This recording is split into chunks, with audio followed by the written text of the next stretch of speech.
Professor Sunita Dwivedi ma'am को।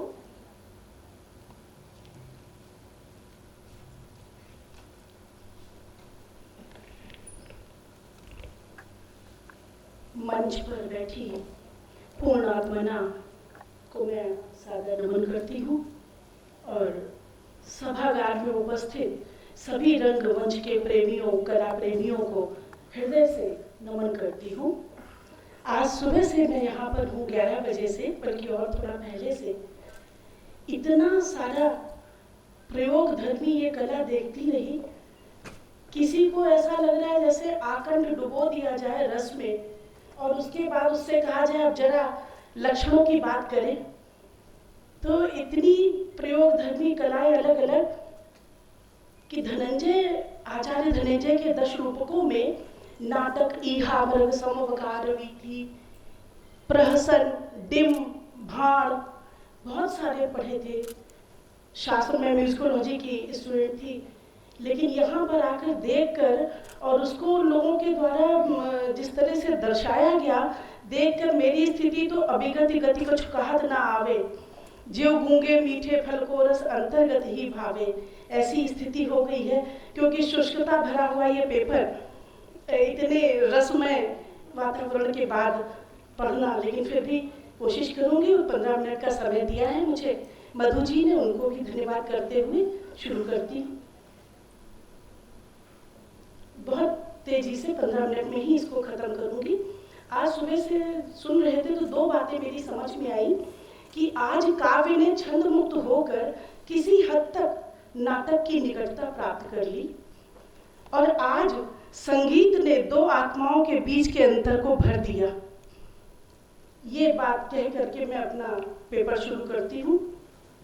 सुख दुख मिश्रित लोक जीवन का जब आंगिक आदि विनयों के अनुकीर्तन किया जाता है तो वह नाट्य कहलाता है। आंगिक आदि से तात्पर्य है अभिनय के 4 प्रकार: आंगिक, वाचिक, आहार्य और सात्विक। अभिनय का शाब्दिक अर्थ है प्रयोग को मुख्य प्रयोजन की ओर ले जाने वाला। यहाँ स्पष्ट कर देना चाहती हूँ कि अभिनय नृत्य में भी होता है, किंतु नृत्य में घटना के किसी एक सूक्ष्म खंड का अभिनय होता है, जबकि नाटक में घटना को अभिनय के द्वारा आद्योपांत बताया जाता है। संगीत और नृत्य नाट्य का उपरंजन करते हैं। यूं तो संगीत की तीनों विधाएं अपने अपने स्तर से आनंद की अनुभूति कराती हैं, किंतु इन तीनों को स्वयं में समेट कर चलने वाला नाट्य अति प्राचीन काल से मानव मन को रस ब्रह्म की अवस्था तक पहुंचाने का उत्तम साधन बना हुआ है।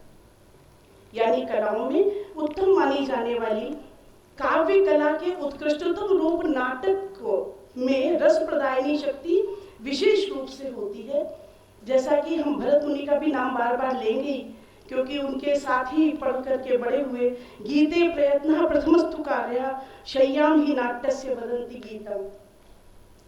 नाट्य की उत्पत्ति किस देश, काल अथवा परिस्थिति में हुई अभी तक यह निश्चित रूप से नहीं कहा जा सका, किंतु सुख दुख की प्रवृत्तियों का अनुकरण करने वाली यह नाट्य कला मानव जीवन के आरंभ काल से चली आ रही होगी, ऐसा विचार है। डॉक्टर दशरथ ओझा ने संसार के प्राचीनतम गिने जाने वाले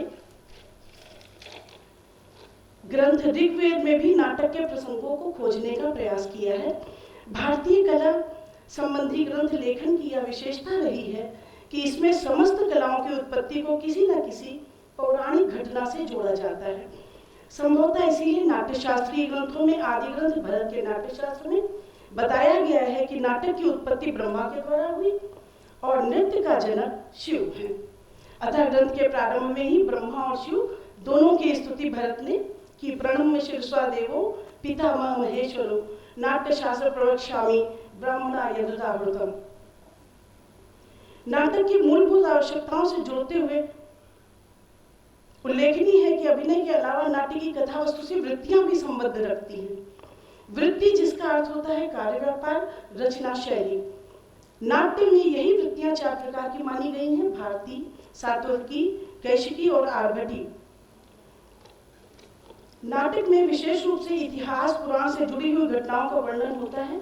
नाटक में वर्षों से उन्हीं पौराणिक घटनाओं का प्रस्तुतिकरण करते रहने के पीछे नाटककार का उद्देश्य कहानी को समझाना नहीं होता, बल्कि घटना के वैयक्तिक विश्लेषण के आधार पर समाज के सामने एक आदर्श रखना होता है और आनंद प्रदान करना होता है। नाटक की सहयोगिनी कला है, अतः आचार्य मम्मट के द्वारा बताए गए काव्य के प्रयोजन नाटक के भी प्रयोजन बनते हैं। इस प्रकार नाटक का प्रमुख प्रयोजन परमानंद की अनुभूति हुआ।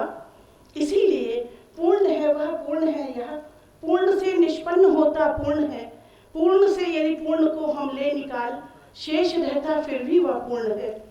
ये ईश्वर अंश जो जीव अविनाशी है, ये हमेशा उसी की निकटता को पाने के लिए प्रयत्नशील रहता है। संभवतः मध्य युग में इसीलिए भक्तों ने नाम रूप गुण लीला धाम के गान को ही अपना आधार बनाया।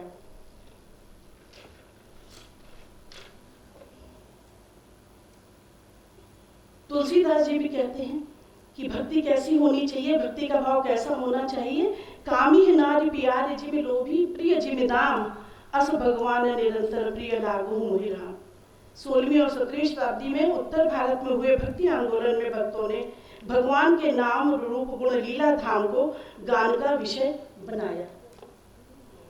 मध्यकाल में ही क्यों, श्रीमद् भागवत में भी रथांग पाणे श्रवण सुभद्राण रथांग पाणे जन्मानि कर्माणि च यानि लोके गीतानि नामानि तदर्थकानि गायन विलज्जो विचरेत संगः की बात कही है, जिसकी साक्षात हमको मूर्ति दिखती है मीरा में। विलज्ज शब्द कहा है, निर्लज्ज नहीं, विलज्ज कहा है विशेष उपसर्ग के साथ। यहाँ पर इसी समय में वैष्णव भक्ति में राम और कृष्ण दोनों धाराओं में अपने अपने आराध्यों की कल्पना और भक्ति के सिद्धांतों के अनुसार लीला की योजना शुरू कर दी गई। एक बात मैं यहाँ पे शेयर करना चाहती हूँ, क्योंकि ये टॉपिक मुझे दिया था डॉक्टर प्रेमलता शर्मा जी ने, बहन जी कहते थे हम लोग उनको। जब उन्होंने मुझे अयोध्या के राम भक्ति संगीत पर काम करने के लिए कहा तो मुझे लगा वहाँ क्या मिलेगा मुझे, लेकिन जब मैं वहाँ गई और देखना शुरू किया तो ऐसे लगा कि मर्यादा पुरुषोत्तम राम को लेकर के भी यहाँ एक कोई ऐसी विशिष्ट धारा है। तो लक्ष्मण किला एक मंदिर है वहाँ के, वहाँ लक्ष्मण किलाधीश जी थे। उन्होंने एक विशेष बात बताई कि मेरे यहाँ की सारी आराधना रसिक धारा पर आधारित है, रसिकोपासना है हमारे यहाँ। उसी रिसर्च में मुझे